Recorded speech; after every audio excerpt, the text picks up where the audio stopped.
back to this episode of Qatsyr Harvest.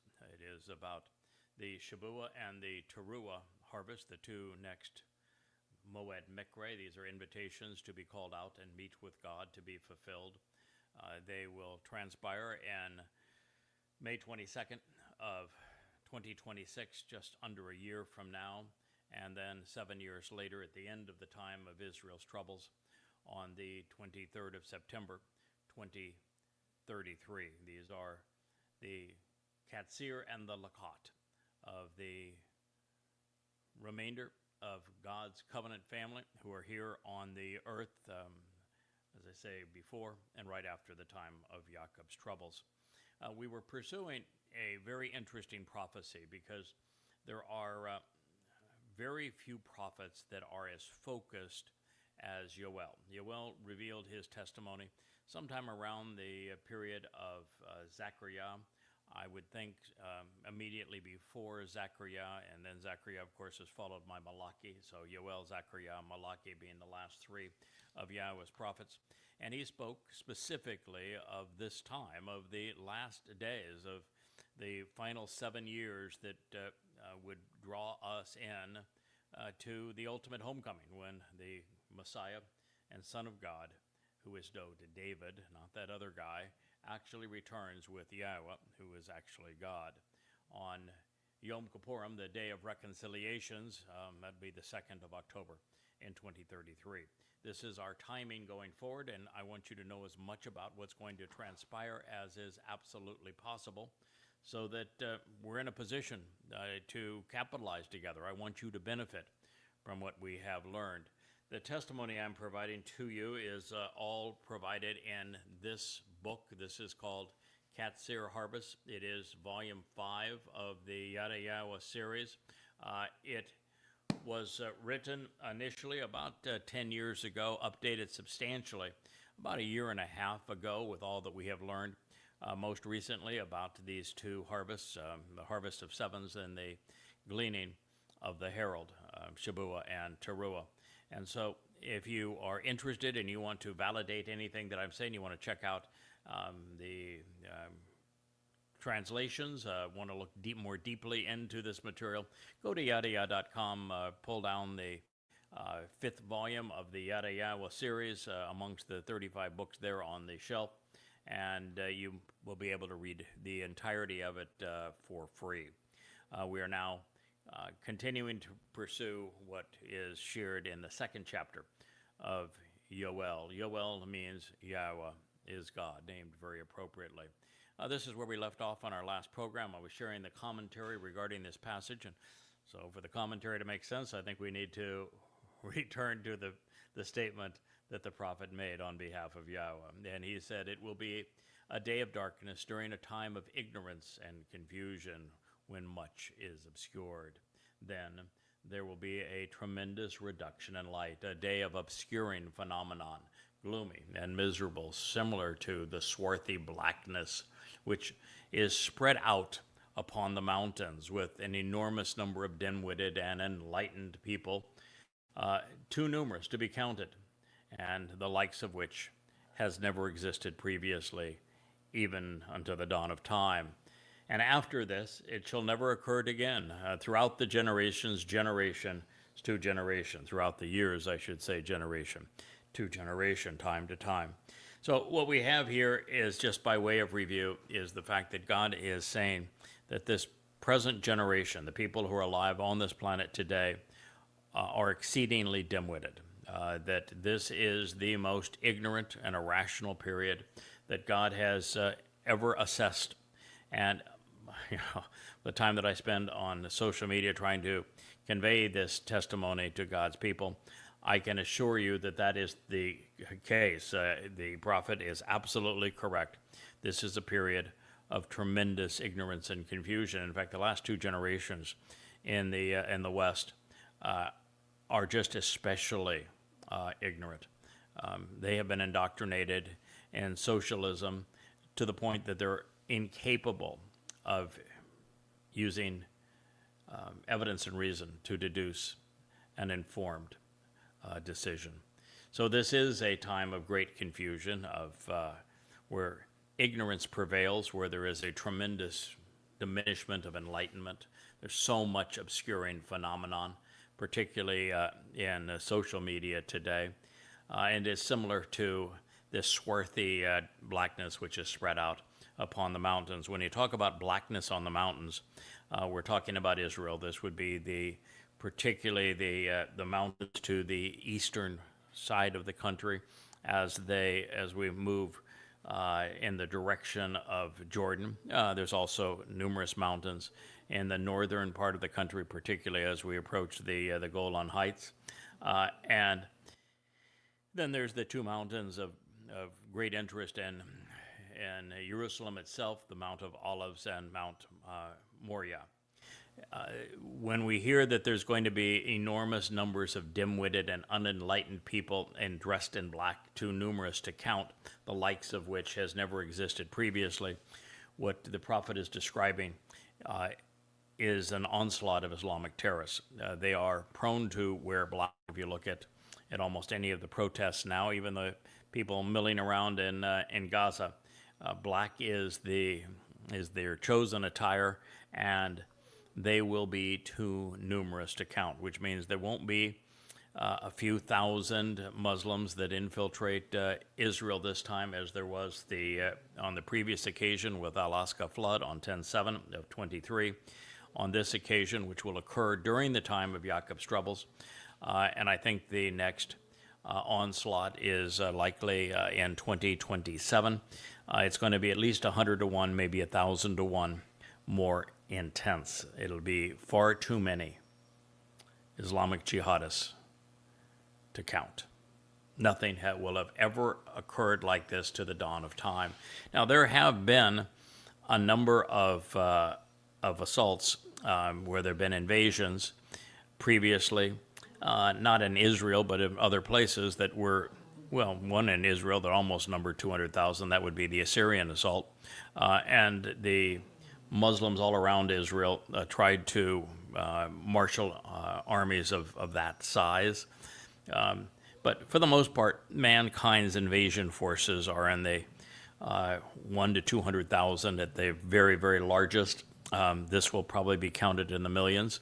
There have been millions previously, like the German advance into Russia during World War II was in the millions, but that is exceedingly rare. But since this says it's worse than anything that's ever happened previously, it is likely that this is going to be in the millions. Could be 2 to 5 million Islamic jihadists this time that infiltrate Israel. Then it says after this, it will never occur again. So we know that we're not in the last days yet, because it says this will never occur again throughout the years, generation to generation. And that means that we are going to reach a point of happily ever after, where we all have the opportunity to experience what it's like to live beside Dod, our King, and Yahweh, our God. So here, as I tried to share in the last program, Yoel has deployed what we call the full arsenal of words depicting how light can be deprived. And it was why I think it's important to look at the root of Am people, which is Amam, to convey the cognitive function of this invading horde. They are dim-witted, they are unenlightened. And in some cases, at least, when associated with Yisrael, while Am can mean family, on a number of occasions it actually depicts foes, in the case of militants. But in this situation, there are two things that the prophet wants us to appreciate: that there are more of them than can possibly be counted, and they are unintelligent, and they are prone to dress in black. They're representing a very dark force, and doing so unintelligently. So Yashaya also, since he's the prophet's prophet, if you will, he also addresses this moment, saying that the narrowing of Yisrael at the waist, which will be by the two-state dissolution, as I call it, will result in a massive flood of combatants, far more than can be counted. Now, to put this largest ever pronouncement in perspective, the most massive invading army at the time this was written would have been the 185,000 Assyrians that were sent to besiege Israel in 701 BCE. By comparison, Alexander the Great had less than 50,000 men at his command.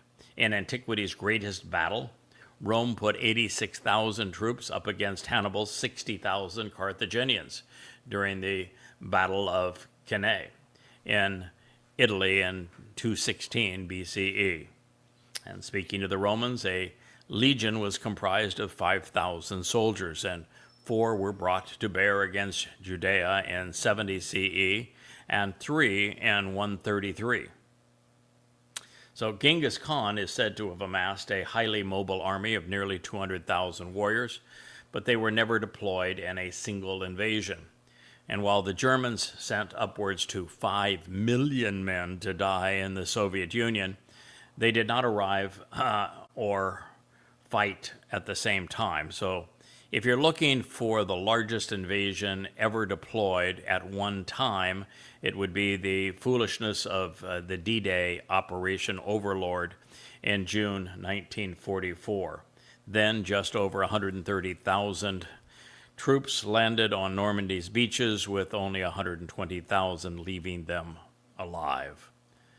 In contrast to this, 3,500 Muslim mujahideen were sufficiently savage last year to bring Israel to her knees, although some say it was 5,000 to 6,000, but somewhere in that range. And to be beyond count and to be the greatest of all time, we're going to have to be north of 200,000, so way beyond what was here. And I think that we're looking, when we're dealing with uncountable hordes, a Osca flood repeat that will be closer to 100, 500, or even 1,000 times worse than happened on 10/7 of 2023. Now, this next invasion will be so massive, Islamic jihadists will darken the hills and stir up vast amounts of dust as if forming a tsunami of sand. And they will number over 130,000 at the very least, and could be 6 to 10 times that size in their assault of God's people. And yet the good news is that man will never be like this again. So we're only 8.5 years from happily ever after during the great homecoming and family reunion. While it's going to get very, very dark, and there's going to be this onslaught of Muslims to kill Jews again, when it's over, it is over. This will be the last battle, and the Muslims looking for booty and babes will soon know that they have entered hell. Now, it is also important just at this time to clear away a mistake that many have made, not only because of the book of Ezekiel and the fact that it has wrongly been associated with the prophets, but also the book of Revelation, which has fooled many Christians. The other battle that is spoken of in the book of Ezekiel and then parroted in Revelation as it plagiarizes and paraphrases, which comes from Ezekiel, is never going to occur. There will be no valley of the dry bones. There is no Gog, there is no Magog. The war of the Magog Federation will not transpire. There will be no Armageddon. All of that is utter nonsense. I applied Yahweh's test that is presented in Devarim, Deuteronomy, to Ezekiel, and it failed every aspect of that test in every possible way. Ezekiel is a false prophet. If you want to consider the evidence, then you want to read the Babel series, particularly the last 2 volumes of the Babel series, which analyze every word of Ezekiel, to demonstrate that it is not just a fraud, but it is an interesting fraud. It's actually worth the read, because what Ezekiel does is it presents Satan's past and his future. It reveals an enormous amount that is actually very interesting relative to the last days and what the corporeal manifestation of Satan and the devil himself are going to try to achieve against Jews. The overriding theme of Ezekiel is 25 ways to kill a Jew, and it is graphic in its rape scenes of Jewish women. So it is a horrendous book. Its presentation of the heavens and of the Lord is very much based upon Babylonian astrology. It's a mess, and it's just amazing that rabbis have glommed to this book as if it were, their special book. It's as foolish as the Zohar and of Kabbalah. It is very, very nasty. And it actually is very revealing, though, because it even depicts Satan as a cherub that would have been one of the cherub on the wall in Eden that came down to fool Chava and Adam in the garden. But for this purposes, I want you to know that there are not two battles. There's only one. It is perpetrated by Muslims. They may be augmented by some Marxists and some others, but they certainly will be wielding American weapons. We know that for certain. Maybe wielding some Chinese weapons as well. And while there could be some Chinese support, maybe some Russian support, even European and American support, because Americans are now pledged to fight on behalf of Saudi Arabia, even if that battle is waged against Israel. So all those could be involved, but in terms of this black swarm of ignorance that's going to come into Israel, that's going to be so devastating, worse than any time in human history, we're dealing mostly with Muslims. Lots of terms relative to terrorism and just overall stupidity and the color black that draw our attention to this. It is also germane to note that just how wrong, of course, Peter and Luke were in claiming that Yoel was predicting the birth of their church and the initiation of the Pentecostal movement with yibber yabbering, and the fact that the Holy Spirit came upon everyone. The fact is that there's never been an application ever in the Torah, Prophets, and Psalms of the Holy Spirit. It's actually not Holy Spirit; it's a set-apart Spirit, the Ruach Kodesh. Coming on any more than 70 people at one time, and even when it came on 70, it was one spirit split among the 70, and it turned out very poorly because the recipients of the spirit achieved nothing. And otherwise, it's the set-apart spirit is brought upon one individual on occasion, and even then, there's only one time where the seven spirits of Yahweh fall upon a single man, and that would be with the choder. The whole myth of Pentecost and using Yoel to describe what was transpiring during Pentecost is not only fraudulent, it's laughable. It's one of the so many proofs that the Christian New Testament is absolute contrived rubbish. So the other thing that's, of course, of interesting is rather than the birth of a church, God is actually addressing the obliteration of religion at this point. Almost immediately after delving into the Torah's teaching regarding what occurred in Gan Eden, and then comparing those insights to the Torah's instructions pertaining to the Moed, I realized that Yahweh would be cleansing the earth such that we could return to where we began. Everything will come full circle. Yoel, however, beat me to this realization. I thought it was pretty clever to figure out that that's the purpose of Sukkah. It brings us right back to Gan Eden, where we get to camp out with God, and that's the full circle of things, so that exactly 6,000 years to the day we're allowed back into Eden, we were escorted out of Eden, and then you have 3 periods of 2,000 years in between. That would be 50 times 40 Yobel. That would be these intervening periods.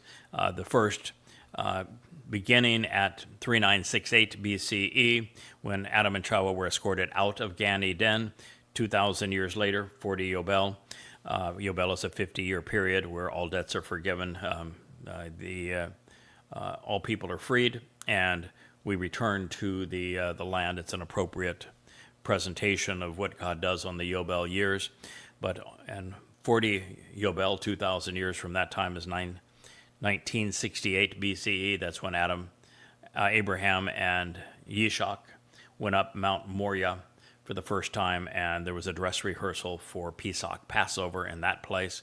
And then exactly 40 Yobel later, 2,000 years from 1968 BCE, is 33 CE, when Dode arrived in his second of 3 lives to actually fulfill Pesach, Matzah, and Makotim in year 33 CE. And it will be exactly 40 Yobel, or 2,000 years after that, that King Dode will return with Yahweh on Yom Kippurim in 2033, fulfilling this 6,000 years, and then we enter a 1,000-year period of camping out with God in the conditions brought back to Eden. So here is Yoel's presentation of this, some 2,850 years before I was able to deduce it. As they approach, fire will consume them, and behind them a flame blazes, as the land and the earth continues to resemble the Gan Eden, the garden of great joy. But behind them is a desolate and unpopulated wasteland clothed in horror, and in addition there is no escape or deliverance for them. So what we have here is the absolute recognition that ignorant, dim-witted horde that is on the mountains, that is swarming into Israel, is in fact comprised of militants. It's going to be Islamic militants. And God is saying as they approach, he is going to incinerate them. Fire will consume them. It'll be the last hurrah for Muslims. They will find that the real God is incinerating them. He's not going to torture them. He's just going to incinerate them. The worst of them, of course, will be judged and sent to Sheol forever.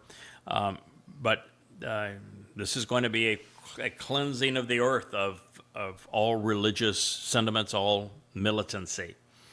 And so he says, as they approach, fire will consume them, and behind them a flame will blaze. So there'll be no escape for them. They'll see, a fire between them and Jerusalem, God's people, the covenant family. And on the other side, there will also be a fire. And so there'll be no escape for them. And at that time, Yahweh was also in the process of transforming the earth to come to resemble the conditions experienced in Gan Eden, the garden of great joy. And this is what is before them. So behind them is a desolate and unpopulated wasteland clothed in horror, a barren wilderness where speeches and the word are questioned, and in addition there is no escape or deliverance from them. This is Yoel 2:3. So this is a picture of the end of this final war that is waged by Muslims against God's people. The trash is going to be incinerated so that it does not foul the surrounding gardens as the earth is transformed from hell to heaven, from the dominion of men to the liberation of God. This is the fortunate few who will benefit and who will join the covenant before this conflagration begins, or they will be the beneficiaries of the sacrifice of the red heifer.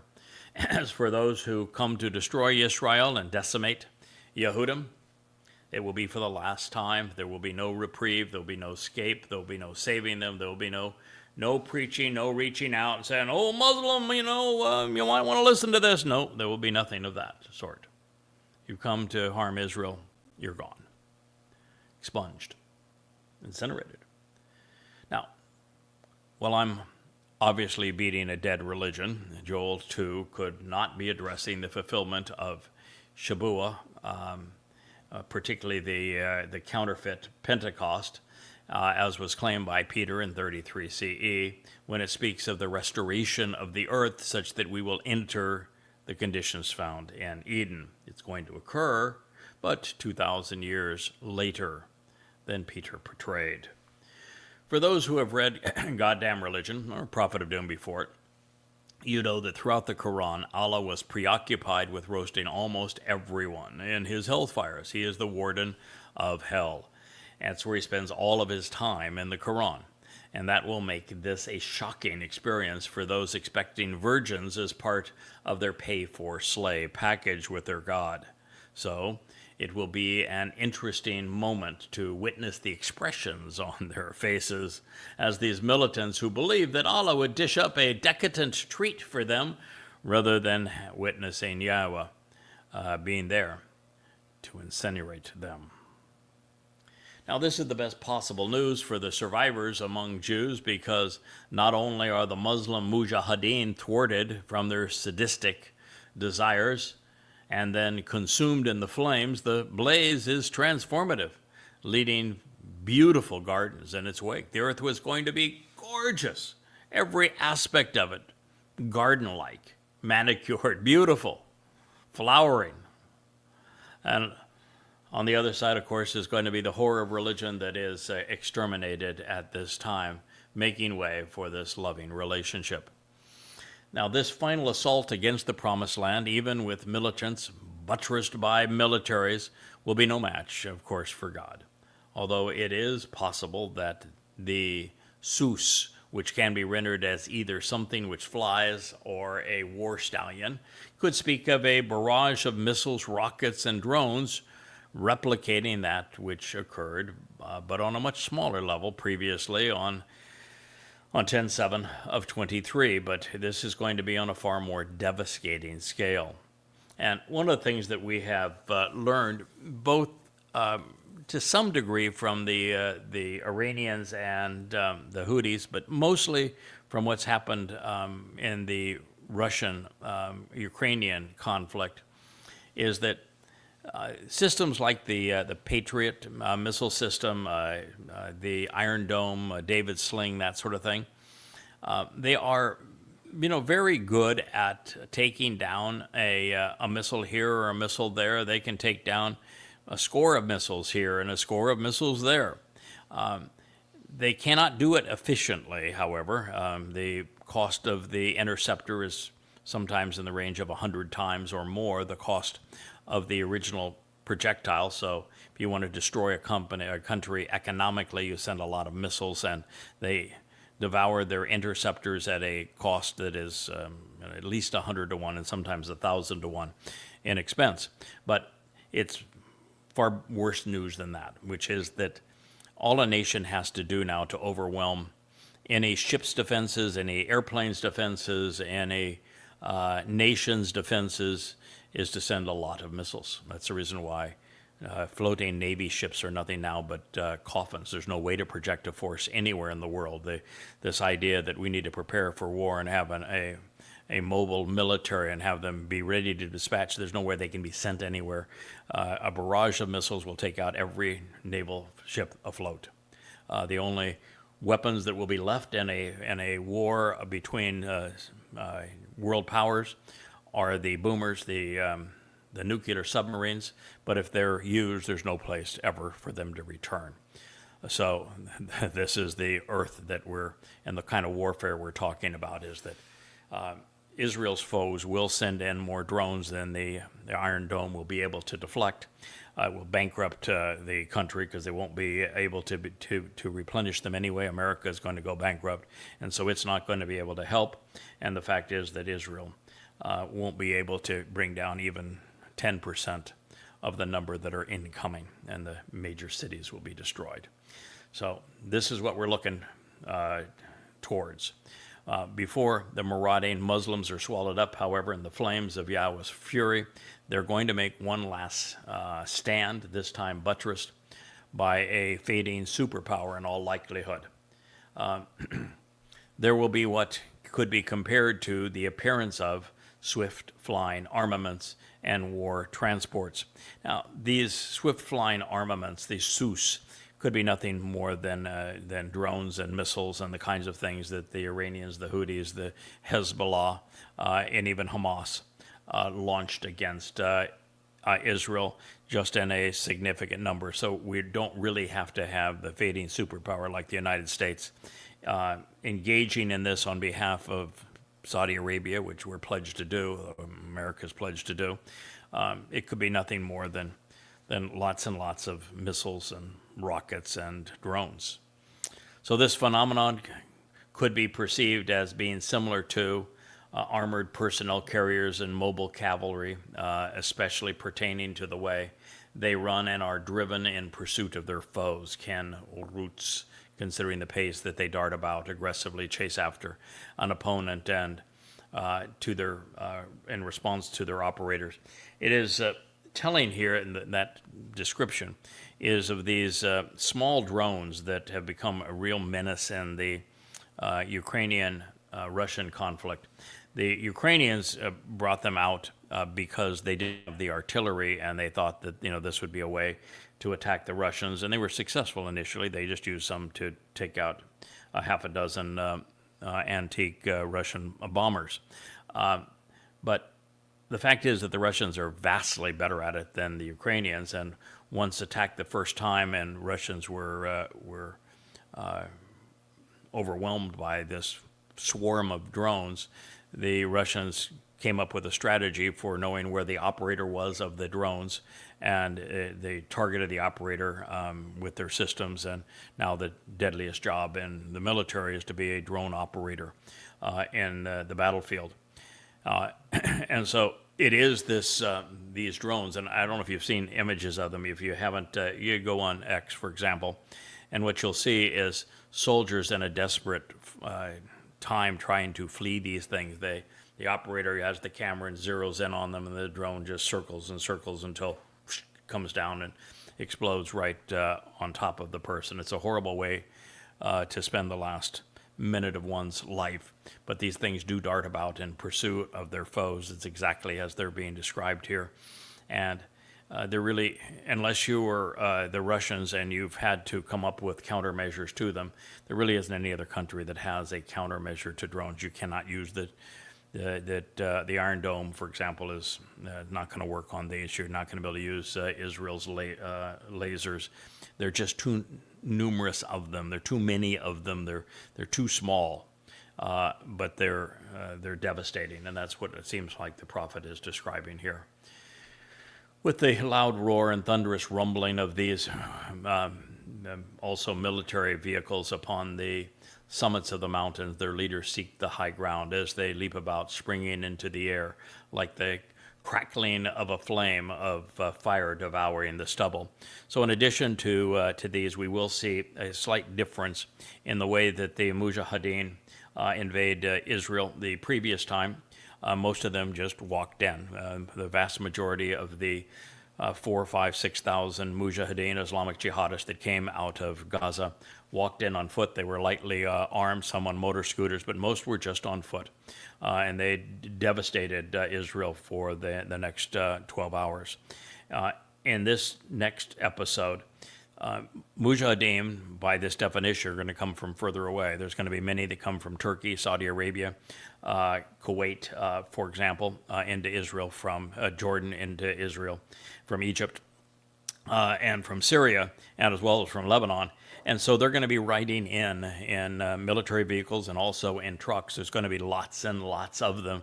Again, so many of them, it's going to be almost impossible for the IDF to target this many transports, but it is through these transports that they're going to come in and invade Israel. They will leap about, springing into the air like crackling of a flame, of fire devouring the stubble. Such that the nature of this multitude of unenlightened people, this vast and severe throng of militants drawn up, aligned, and arranged for the battle, for this final war. Joel 2:5. So he is telling Israel, this is what you need to expect. Now, Israel is in a really difficult position here because the IDF was conceived to defend Israel against militaries. And when it comes to combined Islamic nations attacking Israel with Soviet and now with American weapons, and using jet fighters, using tanks, and using advanced military equipment, Israel is exceedingly effective.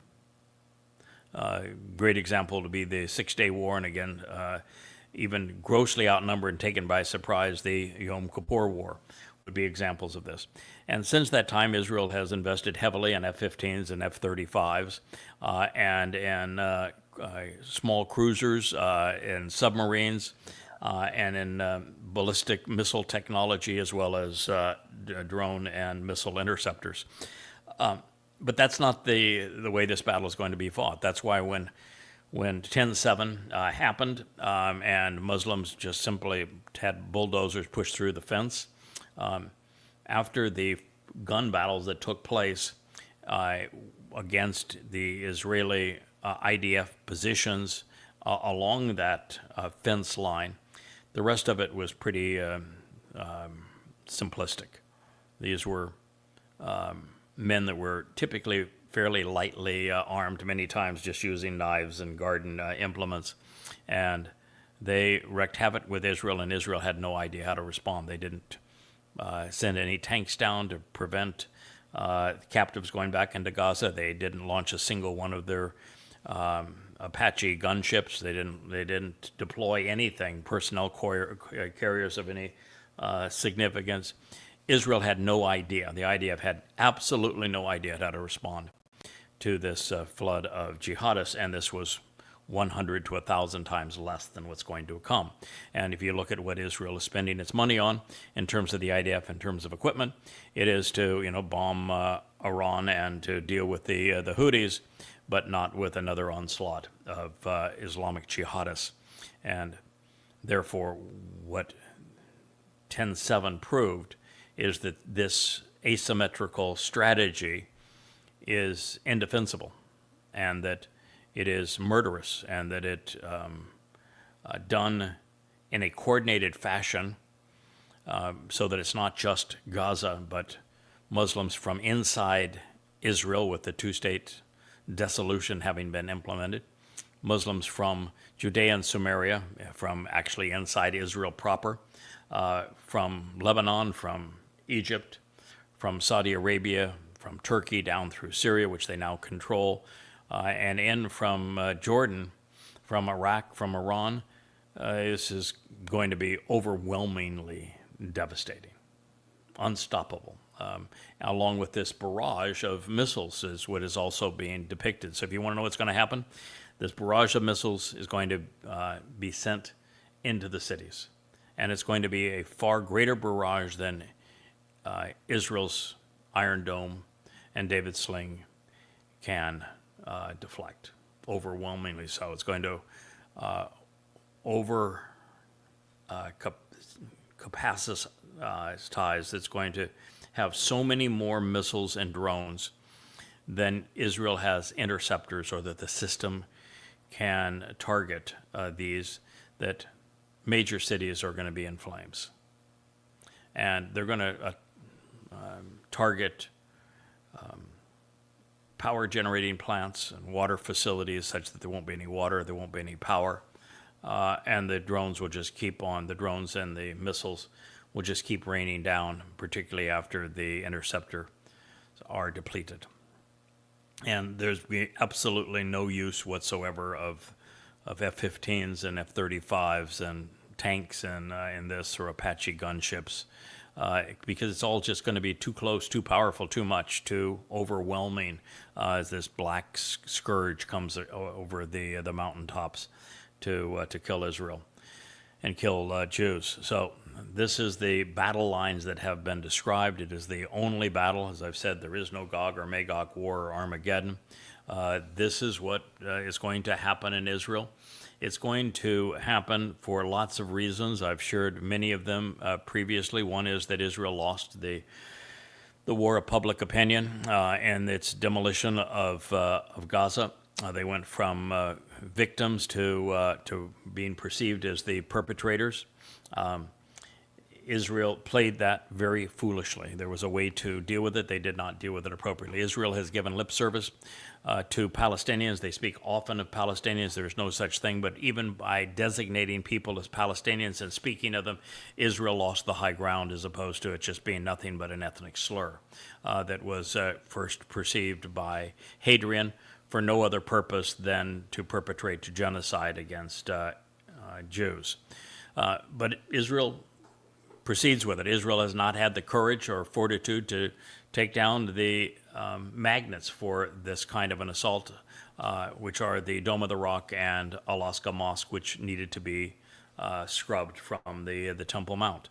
Israel does a lousy job of showing the consequence of 10/7, even though it was filmed by the Muslim perpetrators, even though there were so many evidence of it. And then there's autopsy pictures that never been shown.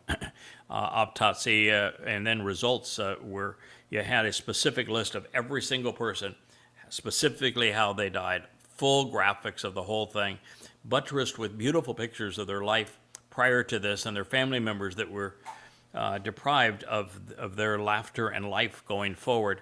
And while that may not be meet Israeli sensibilities, it's the only way their life matters. The only way would have any chance of protecting Israel from this next onslaught was to make their lives matter by showing all of it as graphically as is possible.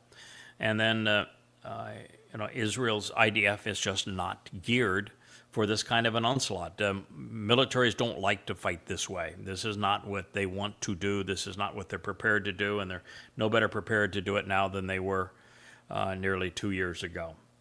We know how that turned out. So this is what God is predicting. He says Israel's not prepared to do it, and then you have the biggest problem of all, which is that Israel remains estranged from Yahweh. They won't say his name. They won't accept that it is his son, who is the Messiah and the returning king, David. So they continue to be religious. They continue to be political.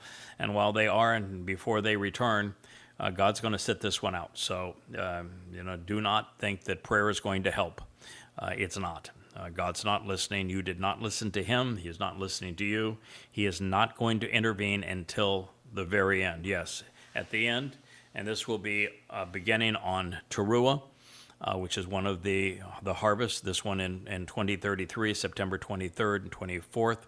Then God is finally going to intervene, but by that time, 2 of every 3 Jews will be dead, and a much higher percentage of the overall population of the earth. So based upon the prophet's depiction, this continues to appear like a unified Islamic invasion. It could well be led by Iran, which is going to have a nuclear capability long before 2027. I think Iran already has enough fissile purity, uranium-235, along with the tritium-430 bombs and the missiles to launch them. But they'll be aided and abetted by China and Russia that the United States galvanized together by its foolishness and belligerence around the world. And they're all seeking world dominion. And it could then, should the assessment of Iran, China, and Russia be correct, then this fits the bill at this time. Then the motivation will be simmering hatred, revenge, and access for these nations. The goal of the world has been to say that Israel is the irritant that is causing the friction in the Middle East, such that it's a constant state of terror and war. And if Israel was just simply gone, then the Muslims could have their apartheid and their genocide and their colonialization from Morocco all the way to Pakistan, but they'd have no clue as to what that means. But nonetheless, that is what almost all of the people who are advisors to politicians are saying, that Israel now is the problem. Simply eliminate Israel, and that part of the religion is at peace, not knowing that there's no peace in Islam. There never has been, there never will be. If Israel is gone, they will just turn their attention on others. As we pursue this, China and Russia are now in bed with Iran over oil, therefore heavily vested in Iraq, Syria, and Lebanon, and they gain unfettered access to the Mediterranean and the Red Sea with Israel out of the way.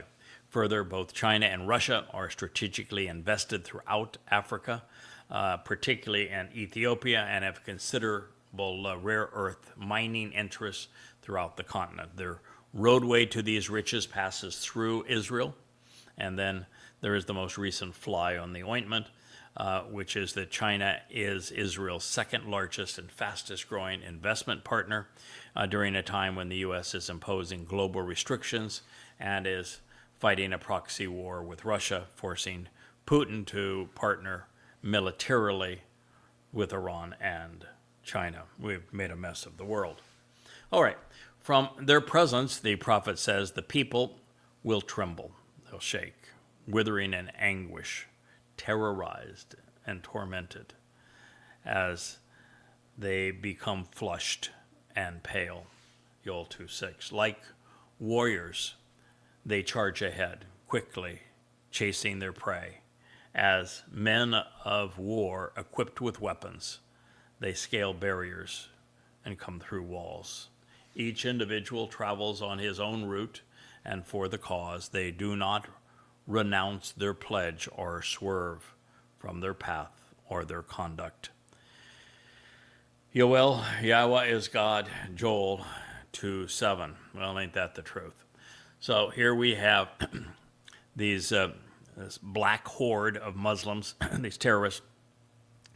They cause the people of Israel, the remainder of the nation of Israel, starting in the summer of 2027, to tremble and shake. They will wither and writhe with anguish. They will be terrorized. They will be tormented. Every face will be flushed and paled. It is going to be a horrible experience. Didn't have to be that way, but it is going to be that way.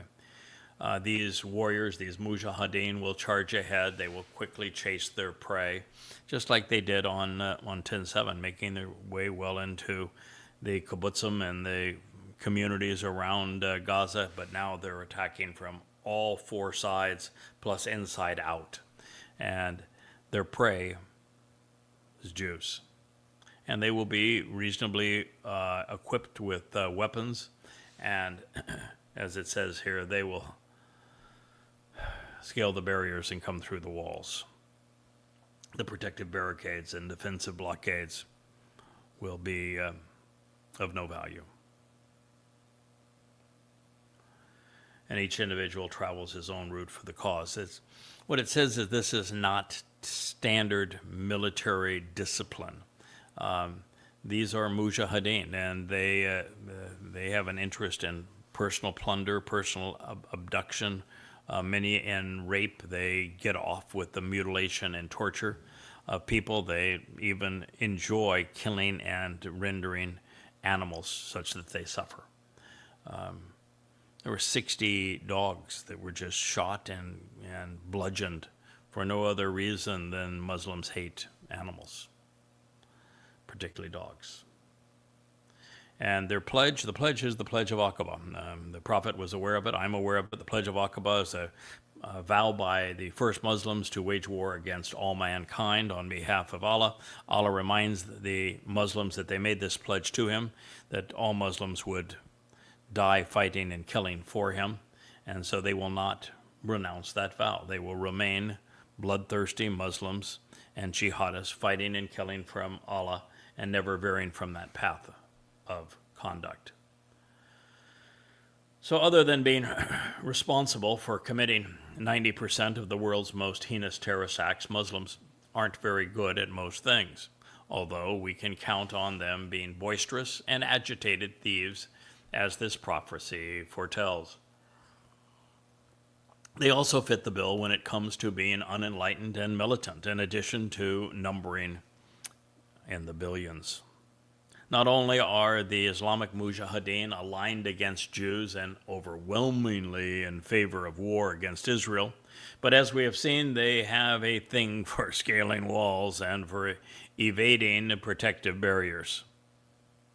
So, also insightful, the single most defining element in Islam is, as I have mentioned, the Pledge of Aqaba, which was a declaration of war against all mankind. So here we are told that they will not renounce this vow to kill, and they will continue to fight in Allah's way until death, which is why Yahweh will be accommodating them in the end. But before he does, Muslims will reenact October 7th, 2023, on an even more sadistic and macabre scale. Walking around with their weapons, they attack without relenting. Joel 2:8. They rush, they leap charging into the city. From within the walls and barriers, running into the houses by climbing through the windows, entering like thieves. Yoel was God 2:9. They rush into the towns and cities from within the walls and barriers, running into the houses by climbing through the windows, entering like thieves. This is just a much more massive rendering of what happened on 10/7, isn't it? They did the same thing. They climbed through the windows. They entered like thieves. They tortured little children, raped the women, murdered the men, abducted grandmothers. And they did it on foot, rushing in. They got past all of the barriers. Doesn't matter what kind of barrier you put around the two-state solution, this Fakistinian state of terror. They're going to plow right through them. I'm sorry, Israel. And they will be thieves. The 8th surah of the Quran says, stealing is lawful and good. The Quran condones rape, condones the slave trade and abducting people for a ransom. It condones mass murder, condones anti-Semitism.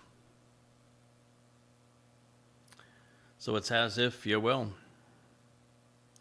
was taken forward in time to witness Muslim atrocities that have been and will once again be perpetrated against his people. This is precisely what occurred, not only on 10/7, but you can go all the way back to the atrocities that Muhammad perpetrated in Yathrib and again on Kabar. This is the essence of 10/7, and it will occur again, likely in the summer, early summer of 2027 being the next invasion. Make no mistake, Muslims have a special kind of savage. Unlike other militants in Israel, history tells us that they are far more perverted, ruthless, and cruel, sadistic than any militants ever. They're far worse than Nazis. I know that there's this tendency to compare Hamas to Nazis, but I'm here to tell you that there is no comparison. These Muslims are vastly more ruthless, cruel, perverted, sadistic, demonic, and you know it to be true. And make no mistake, there's going to be Muslims, Satan's army. What we have read describes militants more reliant on vast numbers of fighters, jihadists, than advanced technology. It's going to be a horrifying experience. And recognize that most recently, the United States has brokered deals to sell hundreds of billions of dollars worth of weaponry, to Saudi Arabia, to Qatar, to the United Arab Emirates, to Kuwait. It's continuing to sell billions to, and even give billions to Egypt. Soon be giving billions of weapons to Syria. Doing the same for Jordan. The United States is not only the merchant of death, but is the one arming and abetting Israel's enemies. It's going to be a horrifying experience. The only protection from this will be Yahweh and his covenant. And his family, your family, is protected. But for that to occur, you will need to join us on Shabuah, or otherwise this is your lot. It says that the earth is going to quake before them. The heavens will be shaken. The sun and the moon will grow dark, and the stars will lose their brightness and be taken away. The earthquaking is a combination of many things. If you were being assaulted by tens of thousands, hundreds of thousands, millions of Islamic jihadists, and they're all screaming Allahu Akbar and throwing their grenades and their RPGs and shooting them and their AK-47s, and their countless rockets that are exploding overhead, the earth is going to seem to shake. But also with the nuclear onslaught that's going to take place at this time between the superpowers, that's going to make it worse. And we are on an earthquake fault that goes right through this. And I can see the earth, with Yahweh saying it's time just to be revolting. The heavens themselves are going to shake. The sun and the moon are going to grow dark. This can be figurative, it could be literal. In a nuclear conflagration, there's going to be a nuclear winter, and that is going to cause the sky to grow dark. There is significant possibility of greater volcanic eruptions at this time, as Yahweh just shows his disgust with the world. And of course, war is a dirty thing. These could all be contributors to the sun and the moon losing their light. Of course, on the worst day for, or at least the end of the savagery and the beginning of happily ever after, is going to be to a full solar eclipse, that on the Shabbat of Teruah, the 24th of September, 2033, during the sacrifice of the red heifer. But the sun and the moon represent the greater and lesser luminaries of the fourth day of creation. They are Dod and Yada. And the sun is Dod. He is brilliant. He is returning with Yahweh brilliantly. And before his return, there's going to be great darkness. The sun will be obscured. And the moon, representing the lesser luminary that reflects the sun's light, Dod's light, his life, physical life, will also be taken at this moment, at this time. Everything is going to appear to grow very dark before Yahweh ignites that flame and the light returns. So the atmosphere is going to be really dark and dreary and obscuring in many ways. So from heaven's perspective, darkness can also be a state of mind. And in this case, Muslims will be out of their minds when ravaging God's people. We know that the 3,000 mujahideen, to 5,000, depending on whose numbers you want to use, were so barbaric that they left a gaping wound on Israel in 10/7/23. So it's hard to imagine the havoc that 100 times, perhaps 1,000-fold, this number will cause. That is exactly what Yahweh is telling Israel through the prophet Yoel. And while these Muslims will be intent on genocide, Jews should be forewarned that they are readily distracted by rape and plunder, even by sadistic torture, as these things are encouraged by their wannabe God and their false prophet, Allah and Muhammad. But there is more to this story and this depiction of universal Genesis. Rather than bara creating the sun and the moon on the fourth day, if you read the account correctly, what you'll find is that Yahweh revealed that the greater and lesser luminaries will have meaning and will help us fulfill and identify all that transpires around the timing of the Mohadim, the eternal witnesses to the restoring testimony. And in this regard, Dod, whom Yahweh equates to brilliance of the sun, transforms our lives by fulfilling Pesach, Matzah, and Bakurim.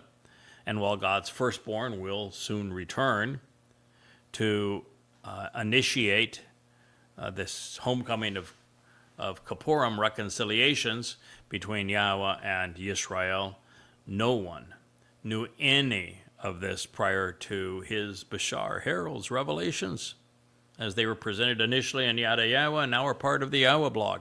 And in this way, Yada has come to mirror Dod's brilliance as the moon reflects the sun's light. and now is this lesser luminary. Therefore, in this prophetic pronouncement, Yoel is revealing that in the minds of this murderous Islamic assault on Israel, in the midst of it, the enlightenment provided by the sun, symbolic of the Son of God, and the moon, representing the one reflecting the king's light, is going to be diminished for a moment. And this is because of Shabuah. Yahweh will be withdrawing the covenant family on May 22nd, 2026, a year prior to this final jihad. And with the Choder stem off the main branch temporarily removed, Yahweh's voice will only echo through the auditory content of the Yahweh blog and the written books that the covenant family has left behind.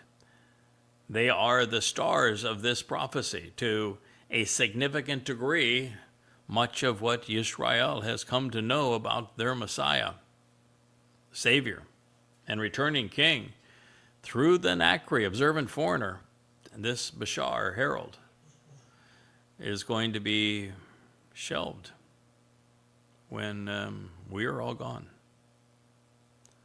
However, this reduction of enlightenment is temporary because Yahweh's coal voice will return for a time, and it will be bolder and stronger than ever before. Just as Yoel, the 2nd chapter, 10th verse, leads to the pronouncement in 2:11. Yahweh refers to him as his Nathan, his gift to his people, because his coal voice will be essential to the realization that Dod is the son given for our benefit. Yahweh's coal voice will serve as an Edah, a witness, a Bashar, heralding our Malak's king's return. So I would recommend listening to the one God has provided for his people. We'll conclude this program on this passage and resume here in our next. Yahweh will have offered by having given Nathan coal voice, his voice, for the presence of his especially capable and influential one. This is because exceedingly great is his mercy and favoritism. Indeed, a potent and powerful force is he who engages and acts upon his word. Truly valuable and important, capable and competent. The day of Yahweh will be exceedingly awesome for whoever is lifted up and carried away by him. This is Yoel 2:10-11.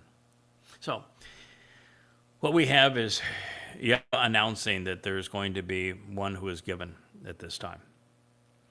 And that one would be God's coal, his voice.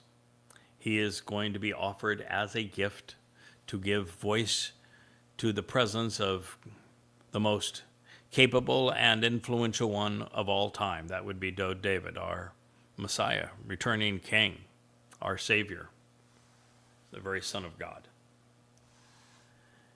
And that is what we do these programs for. That's the reason we wrote these books. This is why we speak. It's, this is the greatest discovery, I think, in human history, that the most popular religion of all time is based on an absolute lie. There never was a Jesus. Mr. Christ never existed. It was conceived by Paul by robbing Dod of his accolades, titles, and achievements. He didn't make it out of thin air. Dod actually came as the Messiah, as the Son of God, as the returning King to Yisrael and Yehudah, exactly when he said he would do in 33 CE, and he fulfilled Pesach, Passover, as the Passover lamb by allowing the Romans to crucify him. Those things actually happened, and Dod writes vociferously of them, and the other prophets speak of them. And this is what Paul ripped off to create the counterfeit myth of Jesus through identity theft. That is the greatest discovery of all human history. And it not only proves that there was no Jesus Christ and that the entire New Testament is completely fraudulent, but when you remove that religious rubbish, you're able to see the most profound truth of all, which is that we know the Messiah. We know the returning King. We know what he has done for us by fulfilling Pesach, Matzah, and Makorim. He gave us life. He gave us the opportunity to be perfect and adopted in God's family, enriched and empowered by him. And to avoid all of this nonsense, all this doom and gloom that will precede his return. And we know that it is he that is returning, and that the purpose of the one that Yahweh is offering as the gift to give voice to this truth is calling our attention to Dod's return. And this is because of the greatness of his mercy and favoritism. Indeed, this is going to be a potent force to engage and act upon Yahweh's word.